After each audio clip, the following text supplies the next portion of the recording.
మనము దేవుని పిల్లలం, అది మర్చిపోకూడదు. మనం లోకములో నుండి ప్రత్యేకముగా పిలువబడిన వారం, మనం వేరు చేయబడిన వారం కనుక లోకములో ఉన్న అన్యజనుల విధానాలు, అన్యజనుల మార్గాలు, అన్యజనుల పరిస్థితులు, అన్యజనుల జీవన విధానాలు ఎప్పుడు కూడా మనలో ఉండకూడదు, కనబడకూడదు. అలా ఉంటే మనము దేవుని ఎదుట విలువలేని వారముగా కనబడతాం. మనం ప్రత్యేకించబడిన వారం, ఆ ప్రత్యేకత మనలో ఉండాలి. ఇక్కడ ఏమంటున్నాడు? అన్యజనులు నడుచున్నట్లు మీరిక మీదట నడుచుకొనవలదని ప్రభువునందు సాక్ష్యం ఇచ్చుచున్నాను. ఎందుకు?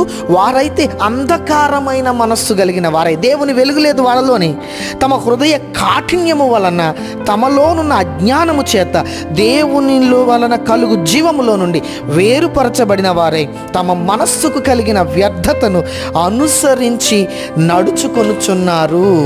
ఇది మనకు అర్థం కావాలి. ఇంకా చెప్తున్నాడు, ఆ పక్కన 5వ అధ్యాయము 3వ వచనం నుండి చెప్తున్నాడు, మీలో జారత్వమే కానీ, ఏ విధమైన అపవిత్రయే కానీ, లోభత్వమే కానీ వీటి పేరైనను ఎత్తకూడదు. ఇది పరిశుద్ధులకు తగినది. ఇవి ఉంటే నువ్వు పరిశుద్ధుడివి కాదు. కృతజ్ఞత వచనమే మీరు ఉచ్చరింపవలెను కానీ మీరు బూతులైనను, పోకిరి మాటలైనను, సరసోక్తులైనను ఉచ్చరింపకూడదు. ఇవి మీకు తగవు.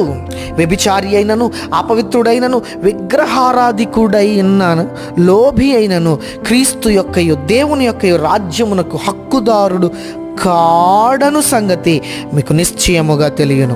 వ్యర్థమైన మాటల వలన ఎవడును మిమ్మును మోసపరచనీయకండి.